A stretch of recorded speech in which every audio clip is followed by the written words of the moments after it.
Bom dia a todos. Nós vamos para a próxima palestra do nosso binário, intitulada Joias em Nossa Terra, Riqueza e Endemismos dos Anfíbios na Bahia, que será ministrada pelo Dr. Marcelo Felgueiras Napoli, da UFBA. Essa palestra faz parte do primeiro binário em Ecologia e Evolução, que é uma iniciativa do Programa de Pós-Graduação em Ecologia e Evolução da UFES.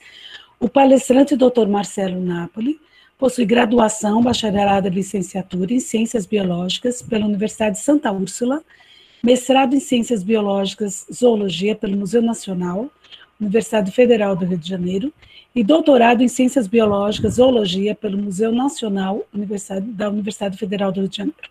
Atualmente é professor titular nível 1 da Universidade Federal da Bahia.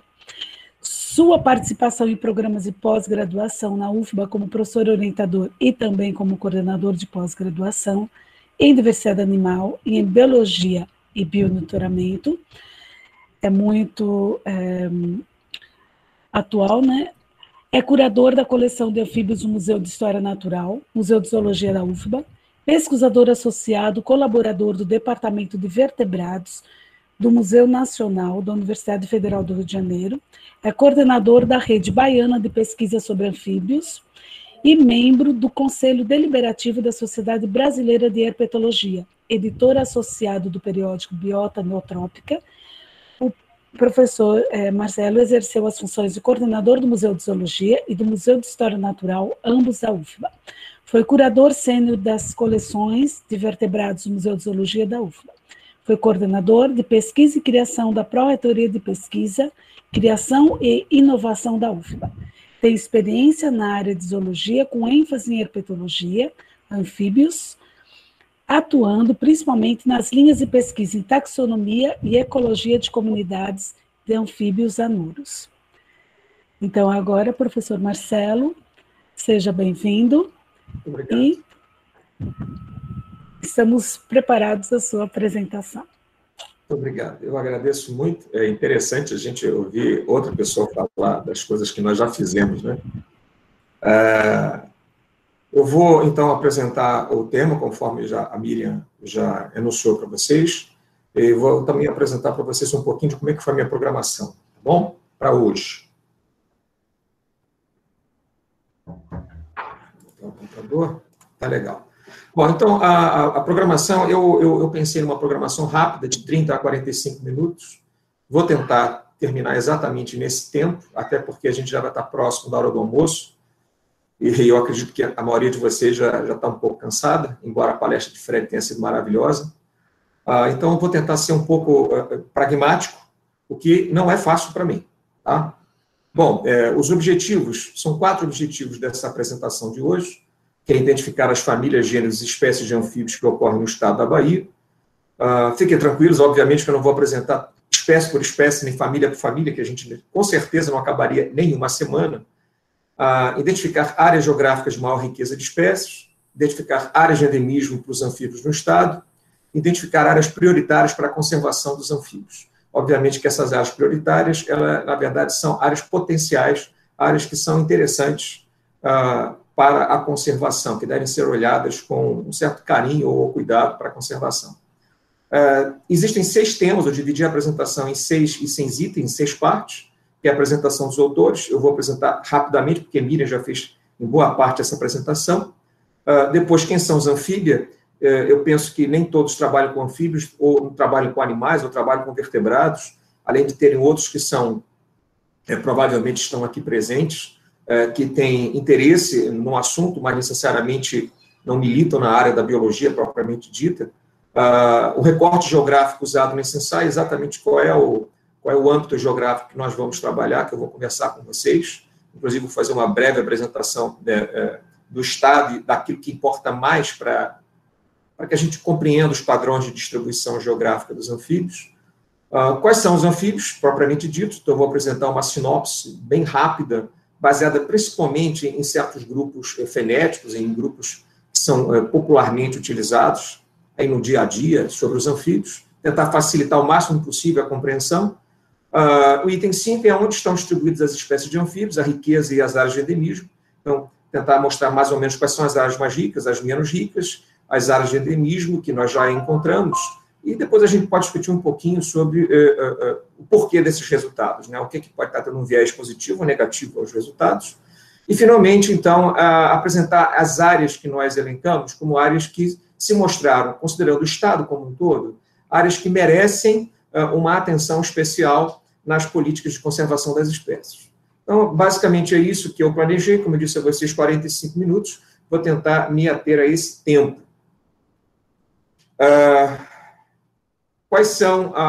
Quem são os autores? Na verdade, eu vou dividir essa autoria com duas pessoas, eu, como vocês estão vendo aí, a Alana Martins, e também vou dividir essa autoria, em grande parte, com todos os colaboradores da Rede Baiana de Pesquisa sobre Anfíbios, que eu estive à frente aí durante aproximadamente 4 anos, mas nesse momento até tem uma vacância. A todos eu vou, no final, agradecer e vou apresentar daqui a pouquinho um pouquinho sobre cada um deles. Bom, a minha formação já foi colocada, né? Eu sou biólogo, eu sou bacharel e licenciado pela Santa Úrsula, sou mestre e doutor pelo Museu Nacional e fui orientado por uma pessoa que eu tenho uma estima muito grande e admiro muito, que é o professor Ulisses Karamaski, do Museu Nacional. Como atividade profissional, a Miriam também já comentou, só vou colocar mais que eu entrei na UFBA no ano de 2002, então já são 18 anos aqui na Bahia, e obviamente que meus trabalhos eram feitos na cidade do Rio de Janeiro, então houve uma mudança muito grande de fauna que foi trabalhada, né? A fauna realmente muda, e o ambiente muda muito. Atualmente sou professor titular e sou curador da coleção de anfíbios do Museu de História Natural da UFBA, que hoje incorporou o Museu de Zoologia. Muitos conhecem como Museu de Zoologia, ele está incorporado dentro do Museu de História Natural da UFBA. Os outros elementos já foram comentados por Miriam, e realmente a minha formação foi em taxonomia, mas desde que cheguei à UFBA eu passei também a tentar fazer o melhor possível em ecologia, e com parcerias atuais, tenho atuado também em biogeografia e conservação, mas sempre com parcerias, conforme eu vou comentar um pouco mais adiante. A minha colaboradora, ela foi muito importante na apresentação, que é a Alana Martins, porque parte dos resultados que nós vamos apresentar aqui, ou boa parte deles, foi desenvolvida dentro de um projeto principal, que é um projeto da Rede Baiana de Pesquisa sobre Anfíbios, em que o mestrado de Alana foi desenvolvido, que foi intitulado Padrões de Distribuição Geográfica e Potenciais Áreas Prioritárias para a Conservação dos Anfíbios no Estado da Bahia. Então, muitas pessoas trabalharam nesse projeto, que a Alana teve coragem aí de encabeçar, e nós vamos apresentar uma parte desses resultados, que ainda é preliminar, já que os dados estão sendo rodados todos novamente nesse período, justamente para gerar a publicação final. Bom, eu disse a vocês, então, que eu tinha que agradecer e incorporar também os membros da Rede Baiana de Pesquisa sobre Anfíbios. Todos colaboraram com material, com opiniões, sugestões, e a todos nós somos muito gratos. Eu vou agradecer no final novamente. Não dá para colocar todos os colaboradores, muitos aqui, inclusive, muitos alunos já são egressos, já são doutores, aí, fazendo vários concursos no país, mas esses são os professores, os docentes que fazem parte da rede, e que, mais efusivamente, né, têm colaborado mais diretamente, a todos aí também eu divido, em parte, essa apresentação, embora que os erros que eu possa estar cometendo, eles não tenham absolutamente nenhuma responsabilidade, serão somente meus. Bom, vamos começar, então, com a parte introdutória, para aqueles que não têm, assim, uma relação muito grande com os sapos, né, com os anfíbios. Então, eu vou apresentar rapidamente quem são os anfíbios, porque eles são o objeto principal dessa apresentação.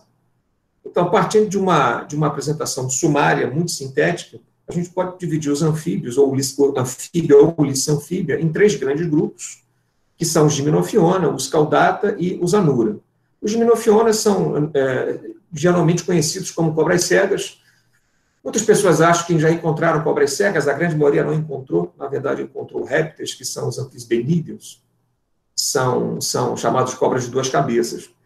Esses Gymnophiona, as cobras cegas, normalmente vivem em ambientes muito úmidos, no solo das matas, junto à serapilheira, junto àquele folhiço que se encontra justamente onde nós caminhamos, né? Então, se você não escavucar aquele folhiço, ou se você colocar armadilhas específicas, geralmente você não encontra as cobras cegas, né? Os caudata, ou salamandras, também conhecidos como urodelos, são justamente esses animais lindos que estão aí para vocês, aqui depois eu vou comentar rapidamente. Nós temos mais de 30 espécies de Gymnophiona, mas de caudata nós temos apenas 5 espécies. E tem os anura, né? Os anura, sim, nós somos os campeões em anuros. Sapos, rãs e pererecas, dentro da classe anfíbia, é o que mais existe no país. Aliás, o Brasil é o país mais especioso, o país que possui mais espécies de anuros no mundo, né? E nós temos mais de 1.000 espécies atualmente já descritas, e certamente esse número é subestimado. Bom, rapidamente, então, como é que a gente pode separar essas 3 classes? Essas 3 ordens? As salamandras, elas são conhecidas por serem justamente... Bom, a separação básica é no sistema de locomoção, né? E eu não vou entrar a fundo nisso. Como eu disse a vocês, a minha separação, a minha caracterização nesse momento é apenas com o objetivo de sumarizar as principais diferenças entre os grupos, afinal de contas, eu estou falando dos grupos. Então, quando a gente observa essa salamandra, a gente nota que ela tem um corpo bem comprido, ele é comprimido lateralmente, então você vê que ele é comprimido lateralmente, esses animais são compridos, tem presença de cauda, as patas anteriores e as patas posteriores, né, os membros anteriores e posteriores, eles são aproximadamente de mesmo comprimento, mesma robustez e tamanho, e normalmente esses animais se movimentam por ondulação lateral do corpo. Essa é uma salamandra terrestre. Se a gente tivesse vendo uma salamandra aquática, ela seria muito parecida, mas a cauda teria nadadeiras, por exemplo. Então, como eles mantêm uma locomoção por ondulação lateral do corpo, esses animais acabam nadando em terra firme, né? Como já foi utilizado por ilustres zoólogos aí do século XX. Esse animal é exótico, ele não existe no Brasil. Aqui você tem mais alguns exemplos, eles são realmente muito bonitos. Se alguém estivesse perguntando, eles têm veneno? Todos os anfíbios, basicamente, têm veneno, isso é uma coisa comum a eles. Uma das sinapomorfias, uma das características compartilhadas e exclusivas dos anfíbios, é justamente a presença de um tegumento extremamente glandular. Então, existem muitas glândulas aí, glândulas mucosas, glândulas lipídicas, glândulas granulares de veneno, e mesmo os animais que não possuem intumescências, aquelas glândulas localizadas em grandes conglomerados de glândulas menores, né? Que são as macroglândulas. Essa aqui tem uma macroglândula, olha que legal, dá para você ver aqui do lado, ó. Uma glândula paratoide, olha que bacana. Nem todos os anfíbios possuem essas macroglândulas, mas as glândulas de veneno podem estar dispersas ao longo do corpo. Esses animais são lindos, nenhum deles é brasileiro. É só para a gente ficar com água na boca, né? Nós não vamos encontrar esses animais no ambiente aqui no Brasil. Mas o Brasil possui 5 espécies, na verdade, 4 espécies nominais válidas, e uma espécie aí, tentativamente ainda considerada como bolitoglossa alto-amazônica. A gente pode considerar 5 espécies, porque essa 5ª espécie, essa primeira espécie que eu cito aqui, ela existe, ela só não está ainda nominada adequadamente. Mas as nossas espécies de salamandras ocorrem no norte do país, então, como você está vendo aqui, pertence ao gênero bolitoglossa, e ocorre na bacia amazônica. Então, infelizmente, eu vou falar da nossa fauna de anfíbios da Bahia, mas você não vai encontrar salamandras na Bahia. Elas são, no padrão geral morfológico, elas são muito similares às outras do hemisfério norte que eu comentei com vocês. O corpo é comprido, o movimento por ondulação lateral do corpo, possui membros bem curtos, então você vê que, embora o animal se apoie, ela não utiliza esses membros para saltar, ou para nadar, ou para correr no ambiente, presença de cauda. E isso, mais ou menos, acompanha perfeitamente as características de locomoção geral que as salamandras têm. Nós temos os Gymnophiona, cobras secas, como eu apresentei a vocês. Na Bahia nós temos 6 espécies, e no Brasil nós temos 38 espécies, pelo menos tínhamos 38 espécies, conforme Segala e o Magno, Segala e colaboradores publicaram em 2019. Temos espécies terrestres e espécies aquáticas, e na Bahia nós temos os 2 tipos. Você está vendo aqui uma espécie terrestre, esses animais são criptozoicos, normalmente eles ficam debaixo daquelas folhas que formam a serapilia, mas podem ser também fossórios ou semifossórios, cavando o substrato e se enterrando no chão. Mas geralmente eles são mais criptozoicos mesmo, no meio daquele folhiço por onde você anda na floresta. Esse outro animal aqui é um animal que tem na Bahia, é um animal aquático, ele vive na água mesmo, ele foi descrito do município de Conde, aí no litoral norte do estado. É importante porque ele socorre no litoral norte do estado, mas foi descoberto também uma população na ilha de Monte Cristo, durante um trabalho de inventário e ecologia da professora Regiane Lira. Então, esse animal, inclusive, é uma ocorrência nova, né? Porque ele só era encontrado no litoral norte do estado. Então, no Brasil, nós temos mais de 30 espécies, como você está vendo aqui, são 38 espécies, né? Nominais válidas para o Brasil e 6 espécies na Bahia. Muito bem, então vamos continuar aqui mais um pouquinho. E os sapos, rãs e pererecas? Bom, sapos, rãs e pererecas formam a última ordem, que é a ordem Anura, e o que caracteriza principalmente esses animais é a perda da cauda. Então, quando se olha o esqueleto desse animal, a gente consegue entender algumas coisas. Por exemplo, você está vendo os membros anteriores muito menores que os membros posteriores. Então, isso é uma sinapomorfia. Isso é uma característica exclusiva dos Anura.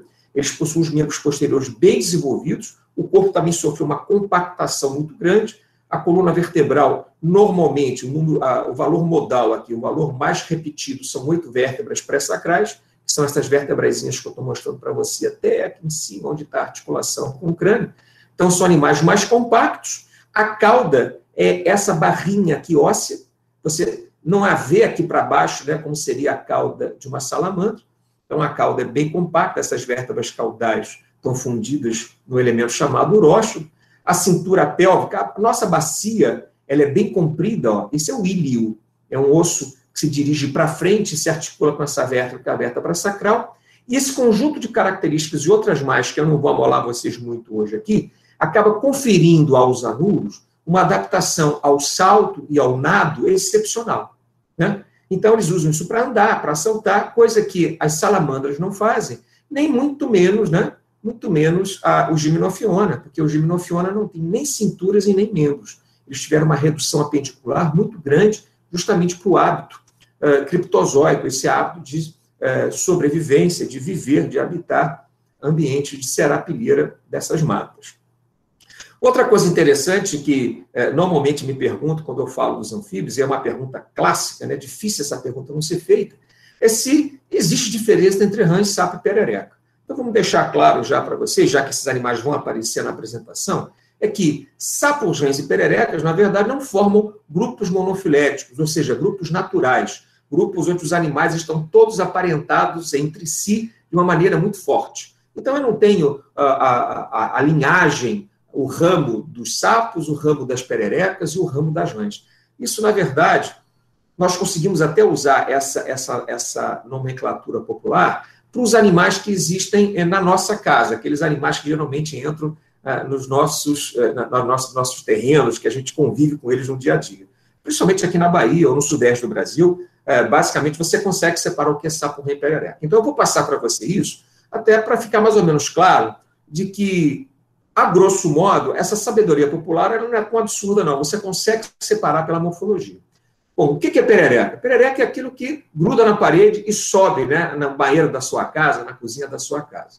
E para fazer isso, elas têm justamente essas pequenas dilatações que você está vendo na região apical, na região terminal dos seus dedos e dos seus artelhos, que são os dedos do pé. Então, essas bolinhas são discos adesivos. Tem uma superfície modificada do tegumento, e isso permite a eles grudar na parede. Então, se você viu um anuro subindo pela parede, você está vendo justamente uma perereca.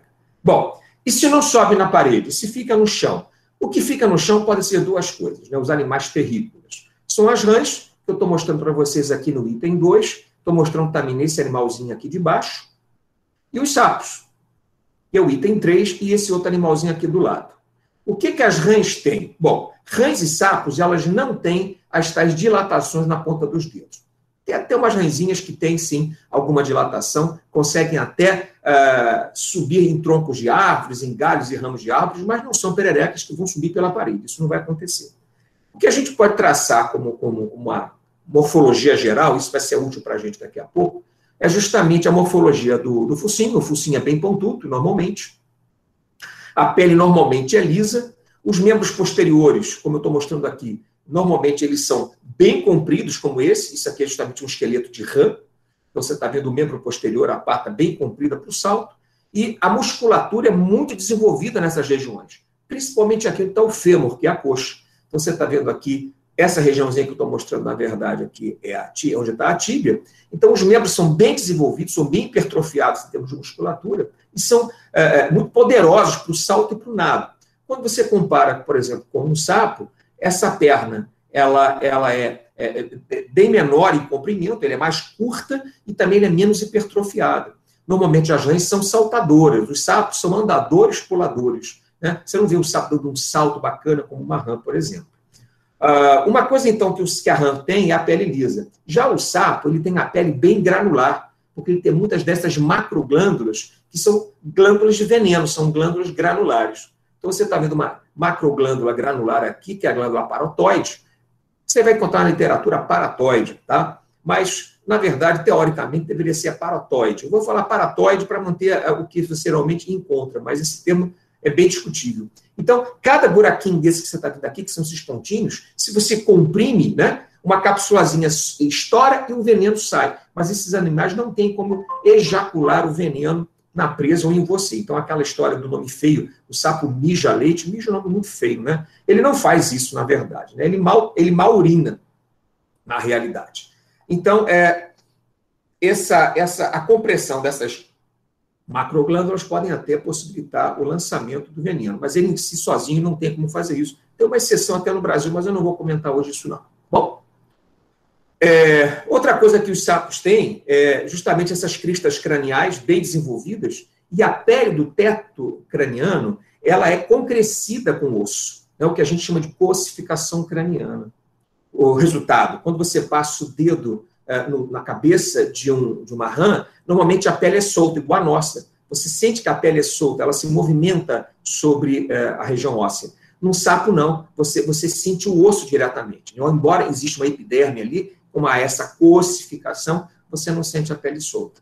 Então, a presença dessas macroglândulas, a presença dessas cristas craniais, o focinho truncado mostra que é um animal pouco aerodinâmico, pouco hidrodinâmico, diferente de uma rã. Esse conjunto de características, mais o aspecto globoso, faz com que as pessoas chamem esse animal de sapo. Então, você vê um animal globoso, você chama ele de sapo.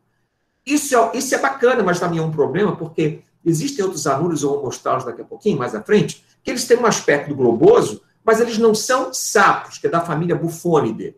Eles não são bufonídeos, não são sapos propriamente dito, ou cururus, mas vão receber o nome de sapo justamente por esse aspecto globoso e o focinho truncado. Embora não tenha... Oi? Nada, pode continuar. Posso continuar? Sim. Então tá legal. Bom, então esse é o nosso universo popular dos anuros, conhecidos como sapos, rãs e pererecas. Bom, uma vez que eu apresentei, então, sumarizei quem são os anfíbios e o que tem no Brasil, lembrando que o Brasil não tem, então, poucas, na verdade, salamandras, né? E a Bahia não tem salamandras, resta saber, então, qual é o recorte geográfico que a gente vai usar na apresentação. Bom, eu estou olhando, então, aqui para o estado da Bahia. Então, para quem está olhando o esqueminha, vai se deparar com esse limite, essa região limítrofe, essa poligonal, que é a Bahia, e já vai notar de cara que nós temos uma região bem mais baixa, notando aqui a elevação, esse é o mapa topográfico, eu vou ver que eu tenho uma região bem mais baixa, litorânea, e à medida que eu adentro no estado, eu vou vendo que a elevação vai aumentando.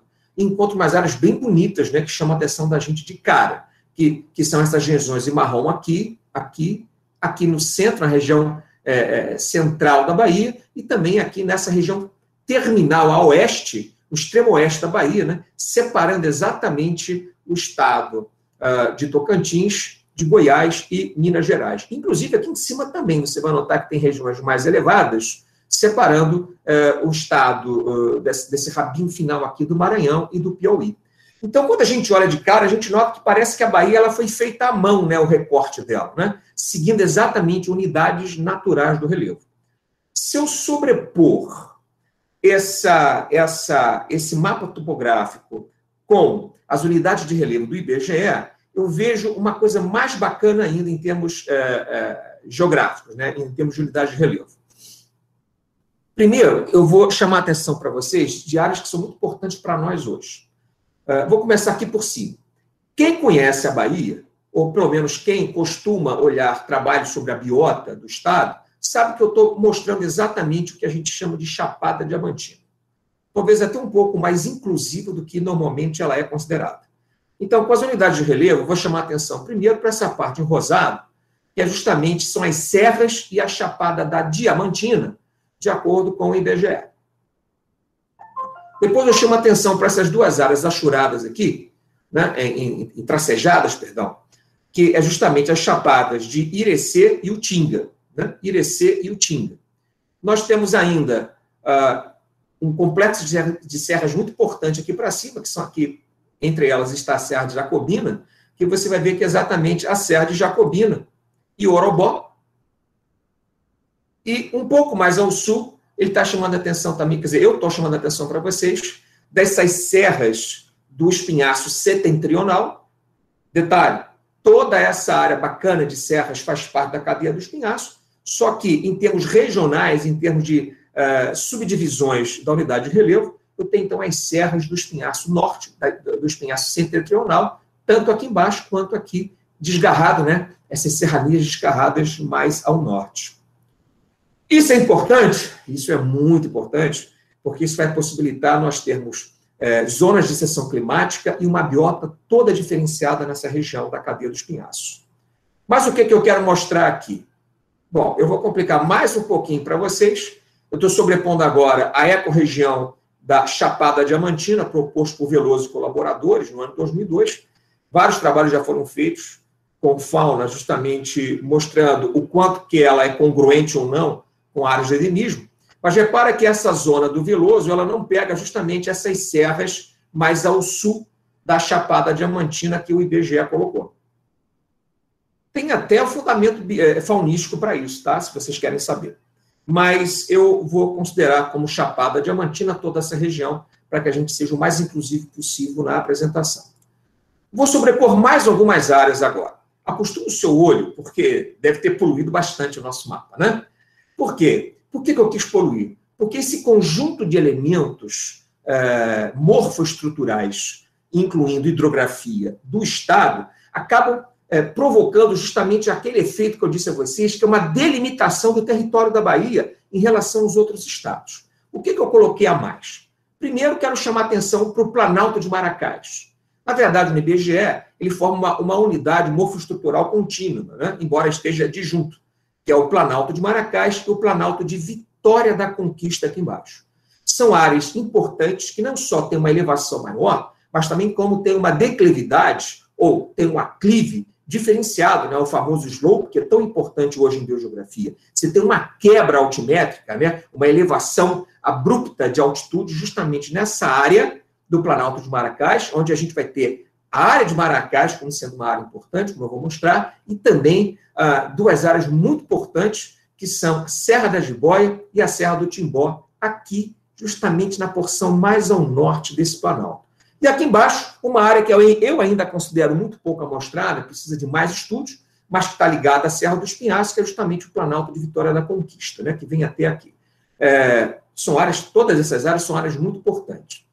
Além disso, eu já chamei a atenção para justamente a Serra Geral de Goiás, que vem até aqui em cima, né, onde está esse domínio aqui morfoestrutural, também já delimitado pelo IBGE.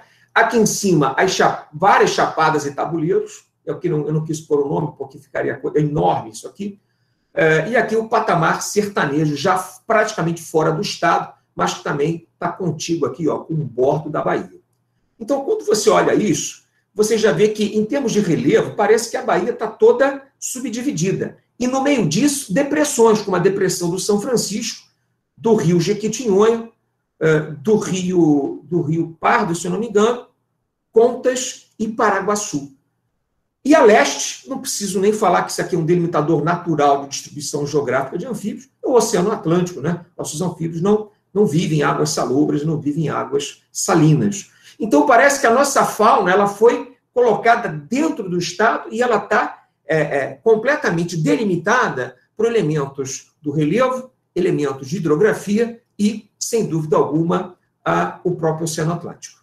Bom, de posse, então, dessa ideia, que vai ser importantíssima para a nossa compreensão, eu coloco mais dois mapas aqui.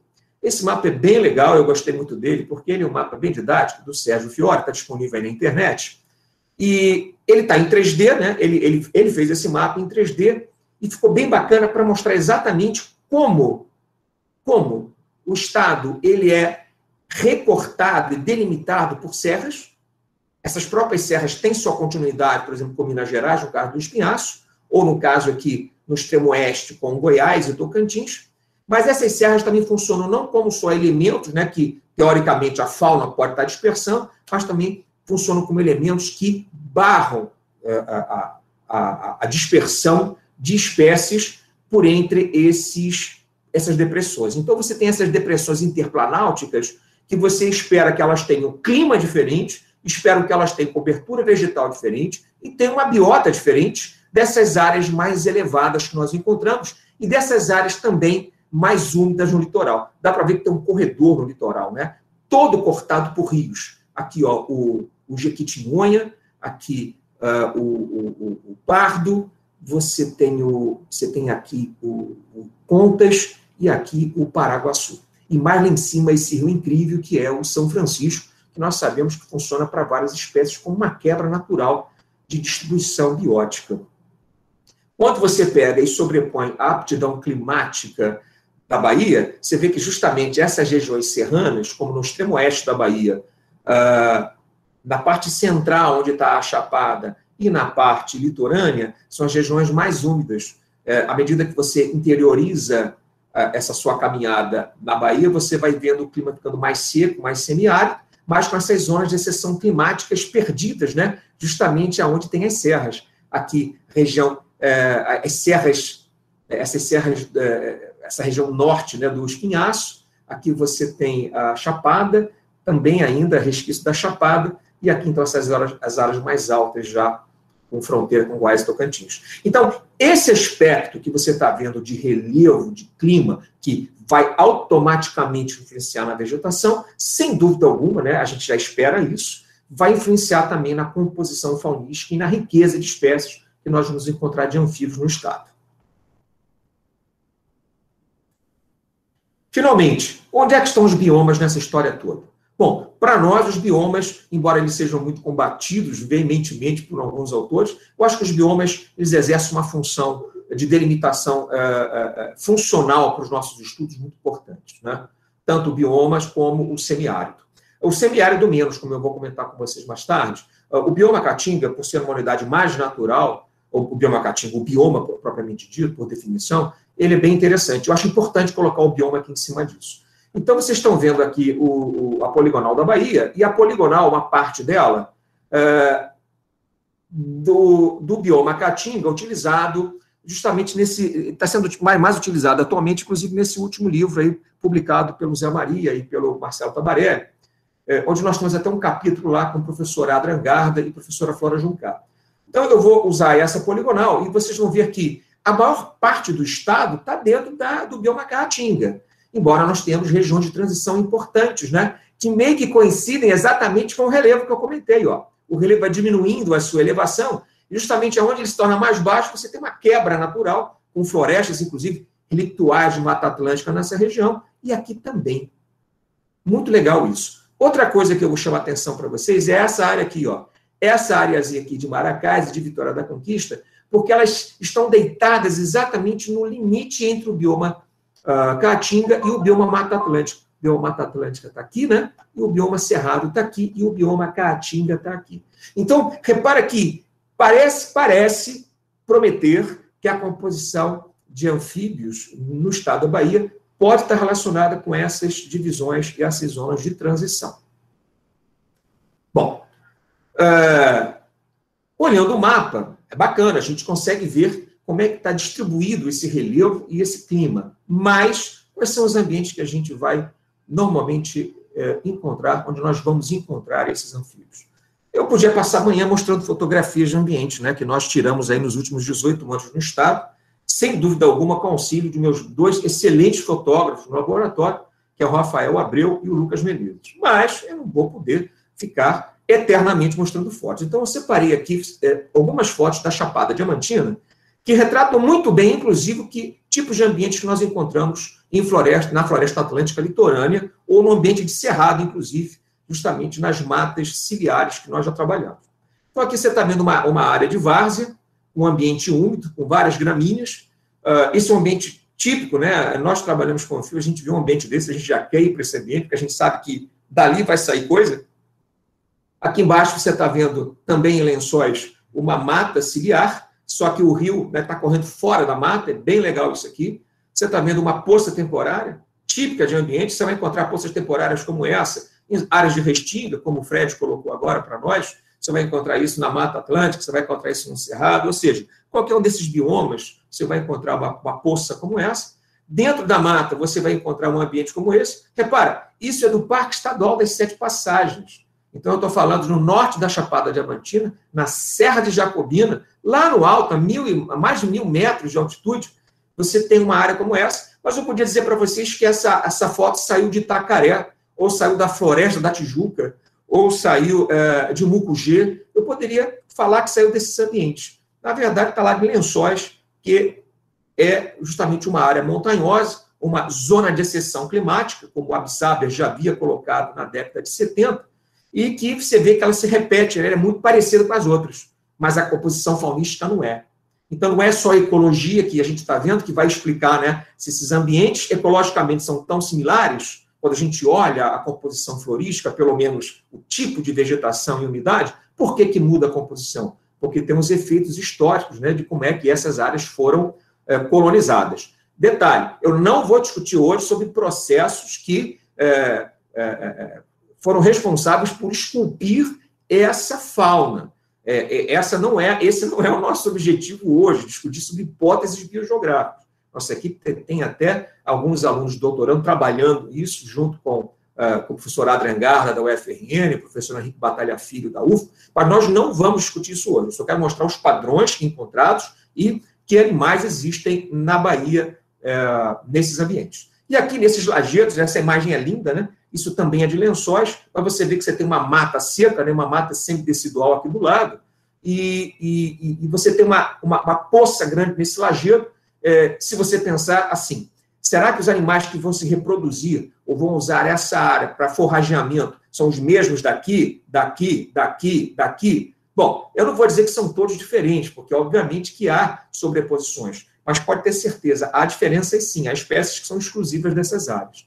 Então, a gente consegue olhar a composição de anfíbios com várias sobreposições, mas também com as suas exclusividades, quando a gente imagina a diversidade de ambientes que existem no estado da Bahia. Muito bom. Parte 4. Como eu disse a vocês, eu vou tentar falar isso em 30 a 45 minutos. Né? Vamos ver se eu consigo respeitar isso aí. Vou até pedir a ajuda dos nossos coordenadores, né? Caio e Miriam, que caso vejam que o tempo está se esgotando, eles me avisem para que eu possa até cortar alguma parte se for necessário. Ok. Obrigado. Bom, quais são os anfíbios que ocorrem na Bahia? Eu preparei esse gráfico para vocês verem, um resumo de um trabalho, então, esse que a gente está fazendo pela RBPA, com a Alana Martins aí encabeçando essa parte, mas eu peguei os dados da planilha, né, que uma planilha com quase 50 mil registros, depois eu vou comentar sobre isso, e eu preparei esse gráfico para vocês. Então, nós temos 19 famílias, 53 gêneros, 210 espécies nominais válidas, sendo que dessas espécies ainda eu posso somar mais 9, que já são linhagens, que nós sabemos que são espécies novas, já tem trabalhos de filogeografia concluídos, algumas delas já estão saindo, inclusive, nesse momento. Então, nós temos 219 linhagens, se você quiser chamar, 219 espécies para o estado da Bahia nesse momento. É muita espécie, né? Isso equivale a 18% das espécies do Brasil. Isso, como eu disse a vocês, são números muito conservadores, muito conservativos, porque, na verdade, tem muitas espécies que ocorrem no Brasil, que estão em países limítrofes, que a gente sequer sabe que ocorrem aqui, a gente não tem conhecimento, e tem muitas espécies ainda sendo descritas e outras que a gente nem conhece ainda que têm que ser descritas. Então, esses números, obviamente, por mais objetivos que eu possa passar a vocês, eles são sempre, no final das contas, aproximados. Então, nós temos, então, hoje uma lista que nós produzimos, bem detalhada, com 219 espécies, e aqui estão as famílias, para quem gosta de sapo ou entende de anfíbios. Está aí, você vai ver que nós temos 2 famílias em Gimnophione, o resto é de anura, e não tem nenhuma de salamandra, infelizmente, né? A não ser que a gente introduza uma espécie exótica aqui, e ela passa a ser invasora. Eu acho que a gente não quer isso, né? Acho que o Fred já chamou atenção para isso, nós vamos ter outras palestras. Antes que alguém me pergunte, e a rana catesbeiana, a rã touro americana, que a gente sabe que é uma espécie invasora com potencial de influência na biota como um todo, muito grande, que tem no sudeste e sul do Brasil. Na Bahia, a gente não tem esse problema. Nós temos um ponto de coleta desse animal, que foi um único espécime coletado no campus da UFBA, e fomos nós que pegamos, e esse animal pega, ele não vai ter mais nenhum perigo, né? Porque esse, pelo menos, está numa coleção. A gente não encontrou mais nenhum. Então, na verdade, o estado da Bahia, nós desconhecemos espécies invasoras para o estado. Pelo menos não tem nenhum trabalho publicado mostrando que temos alguma espécie realmente invasora que possa ser problemática para nós nesse momento. Bom, olhando esse gráfico, eu vou chamar a atenção, então, para o seguinte. Primeiro, essa parte azul aqui. Essa parte azul pertence à família Ilidae, que são os ilídeos, são as pererecas. Quase todas as pererecas estão localizadas nessa grande parcela azul.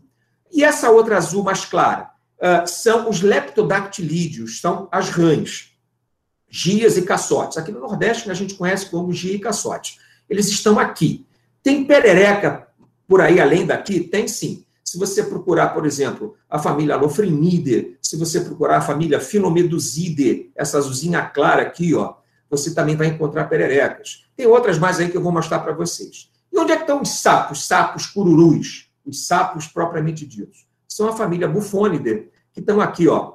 Bufonidae. Quer falar Bufonidae? Pode falar. Hoje aqui a gente não vai se preocupar com o problema do latim. Então, os sapos cururus, os sapos propriamente ditos, estão localizados exatamente nessa mancha que estou mostrando a vocês. Então, eu não vou falar de cada uma das famílias, porque a gente não vai acabar hoje. Mas vou tentar retratar um pouquinho da diversidade morfológica e da diversidade de colorido dessa aquarela aqui, né? Dessa quantidade de cores bonitas desse gráfico. Bom, além disso, o que eu posso mais falar com vocês? Essa composição de 219 espécies. Bom, nós temos... eu acho que nesse mapa aqui eu estou considerando só as espécies nominais, eu não fiz a conta, mas tudo bem.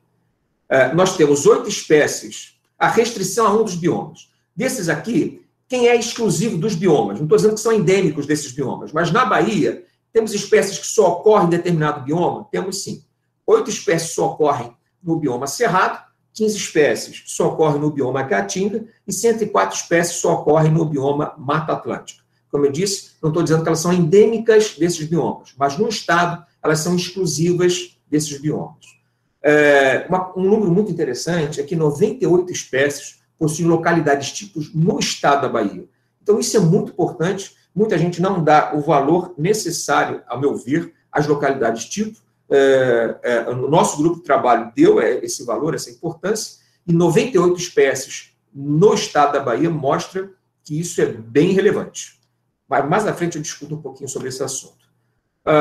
E, finalmente, 71 espécies desse conjunto são exclusivas do Nordeste do país, da região Nordeste do país, dessa região política administrativa Nordeste, né?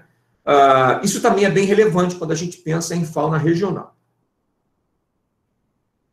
Bom, quem são esses animais? Então, para não dizer que eu não mostrei figura de anfíbio para vocês, porque eu sei que eles são bonitos, e não é à toa que receberam o nome Joias de Nossa Terra, eu vou mostrar algumas imagens. Todas essas fotos são do Rafael Oliveira de Abreu, né? Faz parte da rede também, e essas fotos estão todas tombadas no laboratório da UFBA, e eu começo, então, da seguinte maneira.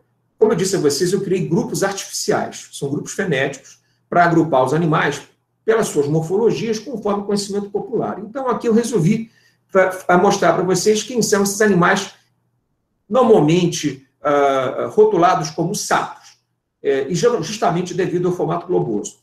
Em termos de parentesco, eles não estão associados, mas em termos de morfologias e de ambientes ocupados, muitas vezes até coincidem.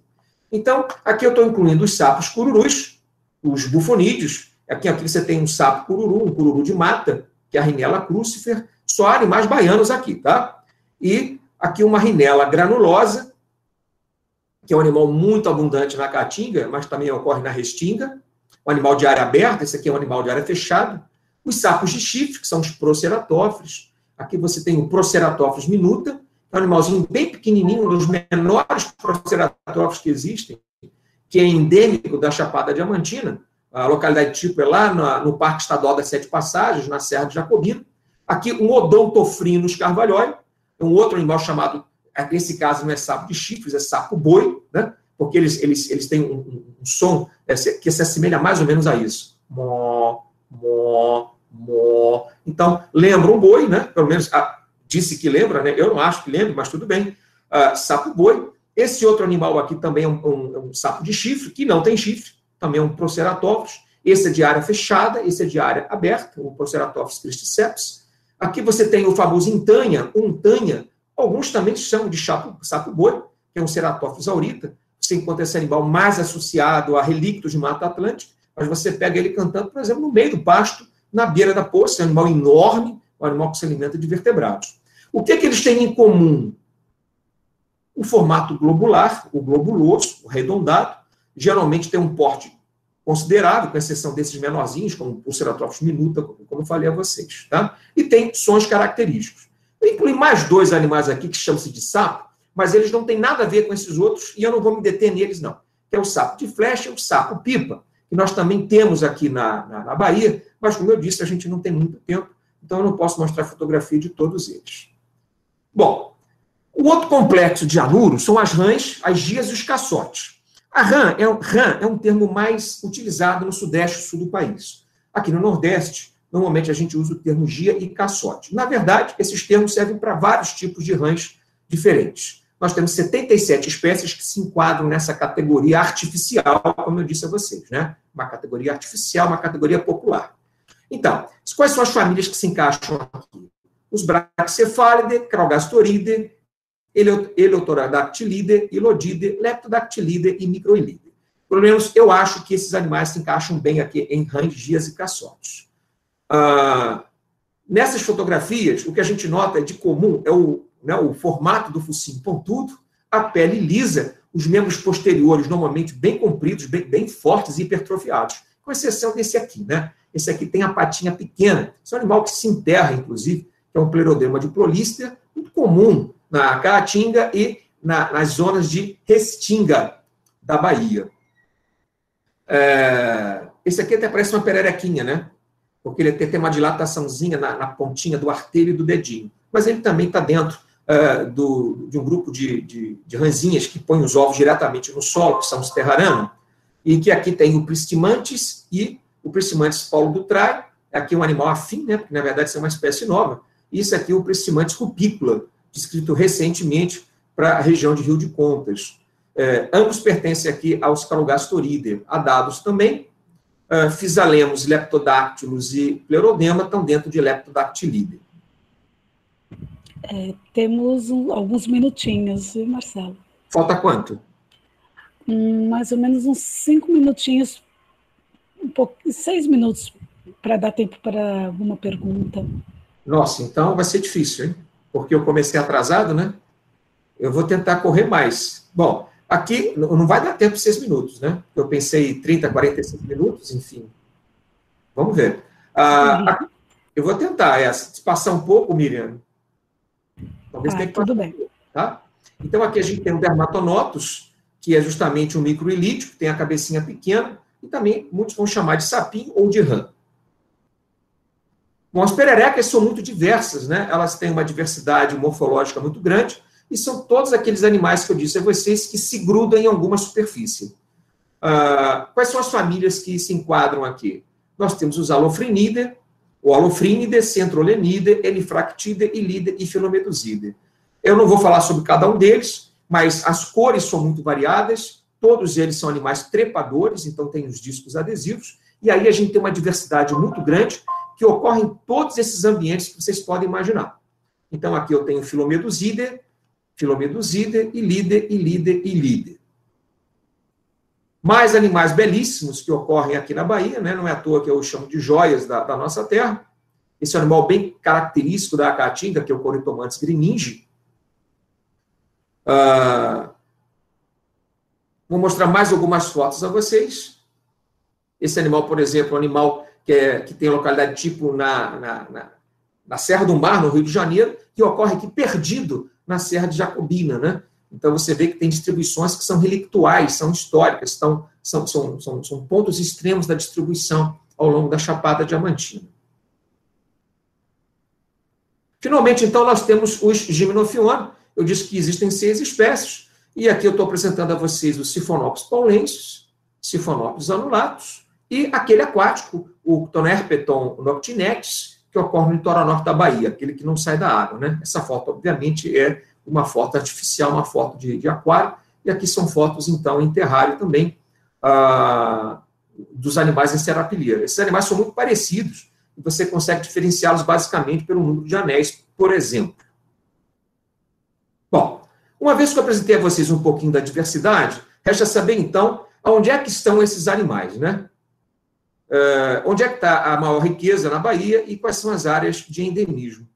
Bom, em 2017, foi publicado, então, aquele livro que eu comentei ainda há pouco, que eu participei de um dos capítulos com o professor Adrian Garda e o professor Laflora Juncar, que é justamente a Caatinga. E nesse livro havia um capítulo só sobre os anfíbios de Caatinga. Então, nessa projeção, o que a gente vê no bioma Caatinga é que nós temos uma área bem avermelhada, exatamente nessa região aqui na Bahia, e uma área bem avermelhada aqui no centro, e uma área azul, né, parece até o Oceano Atlântico, aqui no oeste da Caatinga, lembrando que isso é o bioma Caatinga. Quanto mais avermelhado, mais rico é em espécies. Então, eu vejo que nas zonas de transição, como a Mata Atlântica, eu tenho uma área muito rica em espécies. Justamente aquela área, inclusive, que inclui, por exemplo, o Planalto de Maracás, de Vitória da Conquista. Aqui, a Chapada Diamantina, e aqui no final você tem o espinhaço setentrional. Essa área é uma área que já vai estar muito próxima ao Cerrado, né, baiano, e você vê que é uma perda de riqueza. A gente pode estar se perguntando nesse momento, isso é devido à subamostragem ou existe alguma relação realmente climática, edáfica, ou relevo? Será que existe alguma coisa mais do que subamostragem? Bom, a gente pode discutir isso mais adiante, né? Eu espero poder discutir. Esse rio aqui, para quem ainda não se posicionou, é o Rio São Francisco, dividindo a região oeste da região leste da Bahia. Então, em termos de riqueza, é de esperar justamente que essa região próxima ao litoral seja mais rica. No trabalho atual, desenvolvido justamente com a Alana Martins e com a colaboração do resto da rede, nós reunimos 38.753 pontos de ocorrência, registro para o Estado, com, como eu já falei para vocês, 219 espécies e 2.871 localidades. Isso significa o seguinte, que cada pontinho desse é uma localidade e pode ter mais de uma espécie nessas localidades, por isso que a gente avoluma 38.753 registros. Então, esse é o nosso conhecimento atual, baseado em diversas coleções, literatura, plataformas online, etc. Inclusive com colaboração das listas do ICMBio, gentilmente cedidas a nós. Então, a gente nota claramente que há um viés de coleta, né? Nós temos uma amostragem muito maior no litoral e na Chapada, embora haja partes da Chapada que não tem nada, e no extremo oeste do Cerrado Baiano também nós vamos tendo cada vez mais uma diminuição de amostragem. Aqui no norte também nós temos uma diminuição de amostragem.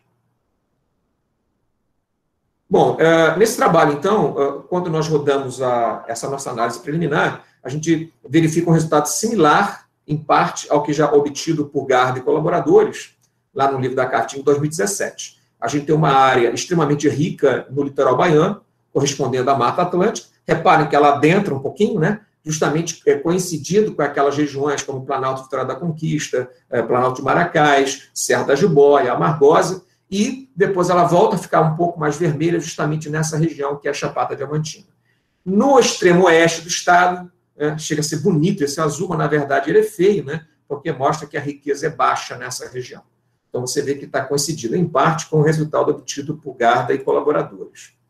Em termos de endemismo, em 2012, também para o bioma Caatinga e para o semiárido baiano, foi publicado um artigo, eu fui um dos autores com a minha ex-aluna de mestrado, Milena Camardelli, onde a gente mostrou que no bioma Caatinga, a gente tem como áreas de endemismo, usando uma análise chamada PAI, nós temos aqui essas duas quadrículazinhas 36 e 39, que corresponde exatamente à Chapada Diamantina, e a quadrícula 43, que corresponde ao nordeste de Minas Gerais, ou seja, ao espinhaço setentrional. Para quem não está se posicionando, é onde está Caetité. Então, você vê essa região aqui como uma região especial e aqui como uma outra região especial. Então, nenhuma outra área no bioma Caatinga ela despontou nessa análise. E repara também que o recorte da Caatinga era o do MMA, é diferente do recorte atual que a gente está usando.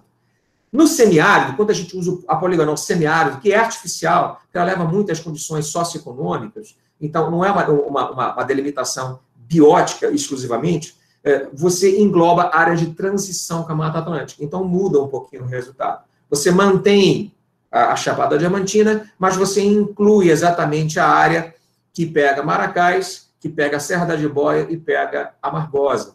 Então, aquela área também é capturada pela análise.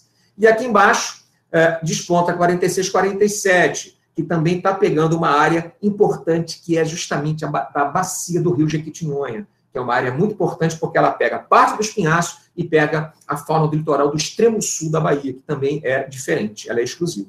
Então, aqui já mostrou para a gente um pouquinho diferente da riqueza, mostra que há áreas com endemicidades importantes nessas regiões.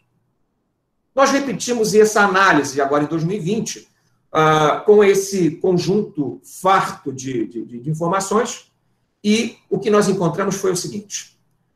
O litoral baiano, né, usamos uma análise diferente, de Kernel, que é justamente pelo método de interpolação geográfica de endemismo. Está aqui ele, e está aqui a referência, Oliveira e colaboradores, de 2015. E o que a gente vê nesse trabalho de Alana Martins, né, que foi me orientando aqui nesse trabalho, orientada pelo professor Henrique Batalha Filho, é que você tem uma série de micro-áreas de endemismo ao longo da Mata Atlântica, você tem uma grande área, então, aqui de endemismo, demarcada por áreas menores, e uma área que chega a ser roxa, de tão importante que é mais ou menos onde está o corredor central da Mata Atlântica. A gente está em micro-áreas dentro dessa área roxa, e eu não vou poder falar sobre cada uma delas hoje, como vocês estão vendo. Mas é uma área muito importante que corresponde ao litoral sul do estado. Embora aqui no Baixo Sul, nessa área do Recôncavo, na área de Maracás, aqui no caso é Amargosa e Serra da Jiboia. E até mesmo no litoral norte, onde a riqueza não é tão expressiva, você tem microáreas. Então, o litoral baiano, de cara, ele é muito importante. Chama atenção para essa linha tracejada, que está quebrando o litoral sul para o extremo sul, exatamente aonde está o rio Jequitinhonha. E é por isso que nós temos um doutorando trabalhando justamente com biogeografia dessa região. Aqui no centro da Bahia, nós voltamos a ter destacado aquelas áreas que eu comentei antes. Nós temos Morro do Chapéu, nós temos Serra de Jacobina, onde está o PESP, nós temos Chapada Diamantina propriamente dita, onde está o Parque Nacional, onde está Rio de Contas, formando uma grande área, e nós temos aqui embaixo, onde está Caetité, o espinhaço setentrional. Então, nós podemos destacar 3 áreas principais de endemismo, uma no norte, uma no centro, uma no sul, desse complexo de serras e chapadas na região central da Bahia. E no oeste, nós também encontramos micro-áreas de endemismo, mas basicamente 2 grandes áreas. Uma no rebordo entre Cerrado e Caatinga, chamar a atenção a vocês que tem relevo montanhoso aqui também, e nós temos relictos florestais de Mata Atlântica, e aqui em cima, perdidinho, já em fronteira com Tocantins. Repara que escurece um pouquinho para cá, né? Onde está a Serra Geral de Goiás. Também temos áreas importantes, mas, infelizmente, essas áreas, como um todo, ainda são muito subdemonstradas.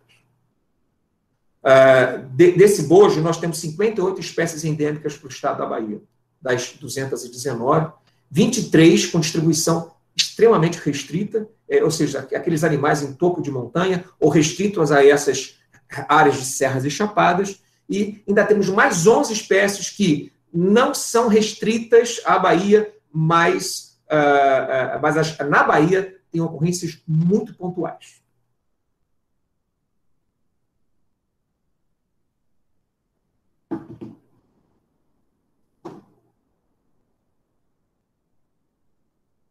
Tá, são quase... Engraçado, meu relógio deve estar todo errado. Como é que as espécies se distribuem nesses ambientes? Eu ia falar com mais detalhadamente para vocês, mas eu vou andar bem rapidinho aqui então, tá bom? Para não prejudicar o horário. O que nós temos aqui é o seguinte: como é que as espécies estão distribuídas? Se eu for mostrar como cada uma está distribuída no estado da Bahia, não acabo nunca. Então, eu peguei como exemplo a Chapada Diamantina, para vocês verem que, por exemplo, Boca Hermanoíla, Oxente e Sinax montivacus são endêmicas da Chapada. Repara como elas estão distribuídas em toda a Chapada Diamantina, tanto na Chapada propriamente dita, como nos planaltos de Irecê e Utinga, e também nessas serras mais ao sul, como o Rio de Contas. Tem padrões de distribuição, como esses aqui, eu estou pegando então, aqui são os pristimantes, são ranzinhas e adados, que podem ter distribuições muito pontuais, como esse animal, que é uma espécie nova, que só tem na Serra de Jacobina, ou distribuições um pouco mais amplas, como adados aramunha, ou distribuições bastante limitadas nas serras do sul, lá naquela área de Caetité, né, aqui na região setentrional da Serra, no espinhaço setentrional. Como eu estou mostrando para vocês aqui, o Prosodatus traquistomos e esse Esquinoquinema similar ao Esquinoquinema penachavantinho. Então, as distribuições, repare, os taxos não contam as mesmas histórias biogeográficas, cada um deles está contando uma história diferente. Aqui são pererecas, exemplos de pererecas, são as Borquemanoíla, todas elas são endêmicas da Chapada. Esse ponto azul provavelmente está em erro, a gente não está validando esse ponto aqui, mas repare que todas essas espécies estão limitadas à Chapada e há espécies limitadas a pontos específicos, como o Nictimantes galeata, aqui em Morro do Chapéu.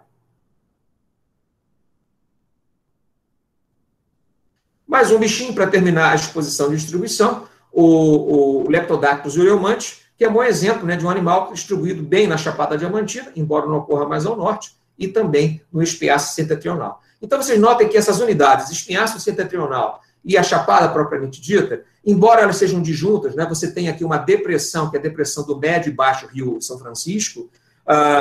Para algumas espécies, essas distribuições são quebradas, são instantes, mas para outras espécies, não. Essas espécies conseguiram, né? A história biogeográfica não foi suficiente para quebrar a distribuição desses táxons. Então, você vê que cada conjunto de espécies conta uma história diferente. Então, não há uma história única para todos eles. Quais são as áreas prioritárias? Na última parte que eu vou apresentar a vocês. Uma coisa importante das áreas prioritárias é que eu não estou colocando nessas análises, que foi de 2012 e agora 2020, aspectos socioeconômicos. Eu estou colocando simplesmente elementos que eu considero elementos bióticos importantes para mostrar, nessa área é importante para os anfíbios devido à riqueza, devido à endemicidade, devido à localidade tipo, o grau de ameaça, esse tipo de coisa. Então, problemas socioeconômicos não estão sendo considerados e não serão levados em consideração nesse trabalho, porque o WWF, o ICMBio já fazem esse tipo de serviço e muito bem feito. Então, não é o nosso objetivo fazer isso. Bom, em 2012, Camadelli e Napoli, então, nós nesse trabalho, publicado na Herpetológica, em 2012, nós verificamos o seguinte, que de 15 áreas que nós consideramos importantes para a conservação, e elas estão elencadas aqui em ordem decrescente, repara que 9 das 15 áreas do bioma Caatinga e semiárido nordestino estão na Bahia. Olha só como é que o estado da Bahia é importante e impactante na conservação de espécies no estado. Óbvio que não tem todas as espécies, mas tem uma parcela considerável. Inclusive, você vai ver que Serra da Jiboia, Chapada Diamantina estão encabeçando primeiramente aqui nesse estudo. Depois você vem o nordeste de Minas, onde está o espinhaço setentrional, junto com o Jequitinhonha, né? Um pouquinho ali embaixo também, e aí Maracás, no Planalto de Maracás, e, enfim, as outras áreas que vocês estão vendo, né? Morro do Chapéu está aqui embaixo também, tá? Nessa época não tinha algumas espécies que hoje nós sabemos que são restritas àquilo lá. Quando nós vemos o resultado de hoje, 2020, você vê essa figura aí. Então, eu vou pedir que vocês olhem com calma essa figura. Vai ser uma das últimas figuras que a gente vai olhar aqui hoje. E nesse trabalho de Alano, a gente está rodando esses dados novamente. Temos mais uma lapidação daquela panelinha de 50 mil, que gerou 38 mil. Nós temos mais uma lapidação agora, que está sendo feita, antes da publicação. E o que vocês estão vendo aqui é o seguinte.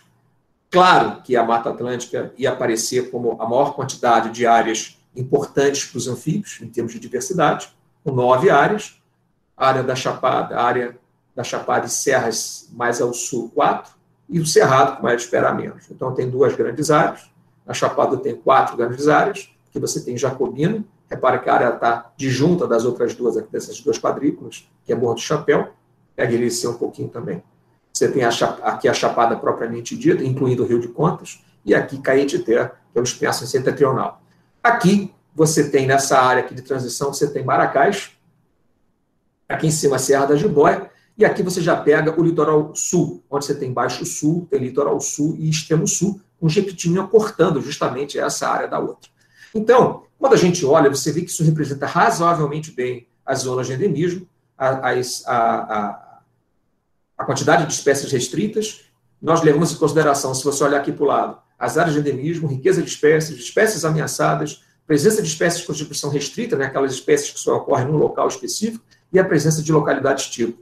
Para nós, localidade tipo é muito importante, eu posso responder depois, caso vocês queiram.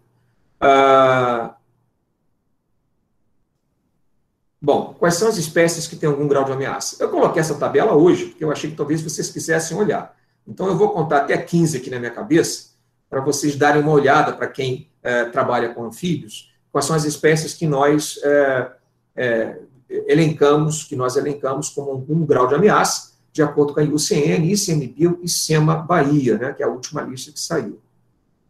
Muito bem. Então, essas são as espécies. Você está vendo que várias delas têm localidade tipo na Bahia. Aqui os endemismos, que nós encontramos no estado, e aqui o bioma, né? Aqui o bioma. 3, 4, 5 eu posso explicar para vocês depois o que é, são graus de endemismo, né? 5 é Bahia, 4 nem me lembro mais. 5 é Bahia, 4 eu acho que é região Nordeste, 3 eu não lembro. Depois a gente olha e discute isso. E aqui, então, você vai ver que quase todas as espécies ameaçadas estão na Mata Atlântica, sendo que uma na Caatinga, na Chapada, e uma na zona de transição, que é justamente a região de Maracás, um bicho provavelmente já desaparecido, que é os Phenorhynchus bromelico. Bom, agradecimentos. Eu tenho muita gente para agradecer, e não daria tempo, nunca dá tempo para agradecer, porque eu sou grato a muitas pessoas. Então, primeiro eu agradeço a Rede Baiana de Pesquisa sobre Anfíbio, a todos os colaboradores, a professora Flora Juncá, e o professor Mirko Solé, que formaram o núcleo central do nosso projeto FAPESB, a quem nós somos muito gratos, ao CNPq, por todo o apoio financeiro que vem nos dando há anos, ao professor Adrian e ao professor Henrique, por terem participando e trabalhando, me ajudando justamente nos trabalhos que visam estudar a parte de processos biogeográficos, as fotos ao Rafael Abreu, como eu disse a vocês, o ICMBio por parte dos dados, e a todos os demais pesquisadores e colaboradores, independente da RBPA, que vem nos ajudando e nos disponibilizando dados para esse trabalho. Muito obrigado e fim. Marcelo, muito obrigada pela bela apresentação, foi muito interessante mesmo, e temos aqui algumas perguntinhas, tá bem? Rápidas, assim. Okay, nós temos pouco tempo para perguntas, mas... Marcelo, você pode fechar a apresentação, fazendo favor, para a gente te ver melhor? Isso. Você quer que eu fique na apresentação? Você quer que eu feche, né? Isso. A apresentação. Estou fechando, fechei. Isso. Marcelo, Carolina Figueiredo pergunta, existem ovos residentes quando há seca nas poças temporárias, ou esses animais migram para as poças temporárias quando ocorre cheia para a postura dos ovos? Eu não entendi a pergunta, no iníciozinho que cortou. Existem ovos residentes quando há seca nas poças temporárias? Os ovos permanecem na poça? Lébias e peixes de poça? Para anfíbios eu desconheço. Não conheço, tá. Eu não conheço. Então, a próxima pergunta, ou esses animais migram para as poças temporárias quando ocorre cheia para a postura dos ovos? Sem dúvida. Se uma poça estiver secando, eles podem migrar sim, para áreas mais próximas. Alguns peixes fazem isso, né, como os tamboatás, por exemplo. Os calictídeos fazem isso. Os anfíbios não são muito fixos, sabe, Miriam, numa única poça. Então, você, às vezes, está acostumado a coletar numa poça, numa região, e no ano seguinte você vai e eles estão na outra poça, não estão naquela. Então, há um nível de migração, sim, e pode, inclusive, ultrapassar 2 quilômetros. Marcelo, agora uma dúvida minha, embora a gente está com o tempo apertado, mas é uma dúvida eterna minha. Eu sou apaixonada por anfíbios, e por acaso eu moro em área residencial, mas a minha vizinha tem uma piscina abandonada. Tem muitos anfíbios, muitos cantos diferentes. É interessantíssimo. Então, eu fico pensando, como esses anfíbios chegam nesses locais, de onde eles vêm, né? Porque não tem mata onde eles podem migrar e tal. E eu queria saber, assim, não tem interesse de ninguém fazer um trabalho assim sobre anfíbios urbanos? como eles chegam, como eles permanecem.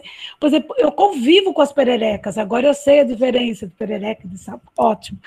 Eu convivo com as pererecas em casa direto. Elas pulam em cima de mim, eu acho o máximo. Minha filha sai gritando, mas eu acho o máximo. Mas como que elas chegam? É uma curiosidade, assim. Não sei se você pode responder. Vou tentar te responder as duas perguntas. Vou começar pelos anfíbios urbanos. Tem gente que trabalha assim, inclusive com ruído, o efeito de ruído urbano nas populações, como é que isso altera a bioacústica. Eu já tentei trabalhar com isso, mas não consegui. E não consegui pelo seguinte: nesse momento, a gente está tentando fazer justamente um grande levantamento dos remanescentes florestais da cidade de Salvador, né? Para tentar primeiro entender o que tem lá ainda, o que o Spitz escreveu lá em 1824, que tem ainda na cidade, e como é que está distribuído. Qual é o nosso grande problema disso? A maioria de nós tem medo da morte, né?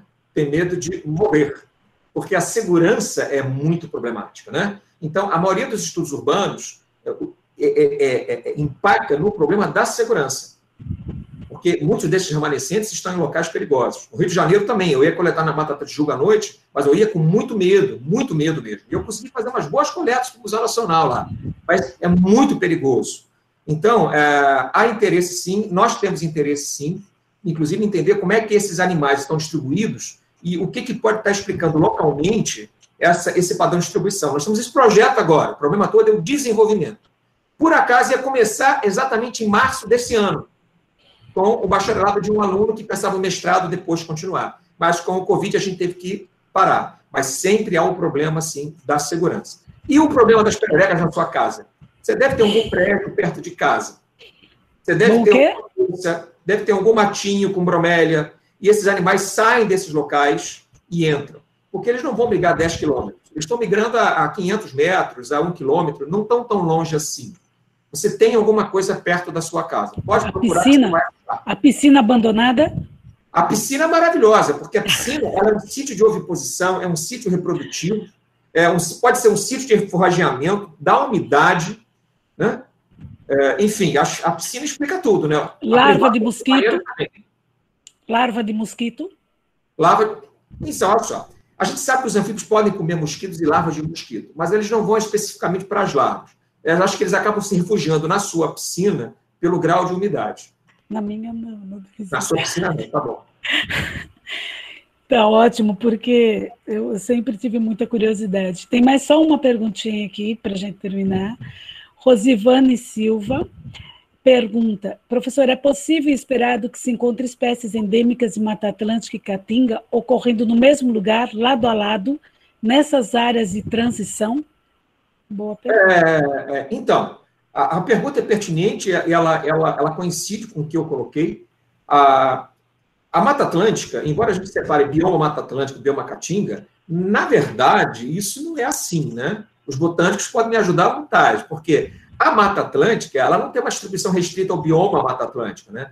Ao longo da Chapada Diamantina, você tem vários elementos de Mata Atlântica compondo aquela área. Então, se você pega um atlas como do SOS Mata Atlântica, você vai ver que a Mata Atlântica ela está ocorrendo na Chapada, ela está ocorrendo naquelas regiões de São Francisco, ela está acontecendo na parte litorânea. Então, os nossos animais não sabem disso. Então, eles acompanham, justamente por essas serranias, que são de Mata Atlântica, elas acompanham esses ambientes e chegam ali a distribuições totalmente relictuais. Então, sim, você encontra nessas áreas de transição animais que são tipicamente de Mata Atlântica e que estão na Chapada. Então, eu dei um exemplo ainda há pouco para você da Boquermanoila circundata. Está lá na Serra de Jacobina, que é um dos elementos, que é um dos pontos mais extremos da Chapada para nós. E o animal tem a localidade tipo e é abundante aonde? É abundante no Rio de Janeiro, São Paulo, Minas Gerais, chega no sul da Bahia, em Camacã, em Serra Bonita, e finalmente aparece lá perdida. Então, sem dúvida alguma, os animais seguem esses corredores de Mata Atlântica e habitam locais que você não imaginava que eles estariam ali. Então, acho que a sua pergunta está correta. E a sua pergunta já responde à própria pergunta que você fez. Sim, podem sim. Que ótimo, Marcelo. Marcelo, eu agradeço meu nome, em nome da PPGE Equivol, a excelente palestra, muito esclarecedora, e que é incrível a ligação que tem com a palestra anterior, né? Sim. Da preservação, da manutenção desses animais, da extinção, de todo esse tema, que é muito importante, né? Então, nós agradecemos mais uma Obrigado vez. Obrigado a todos.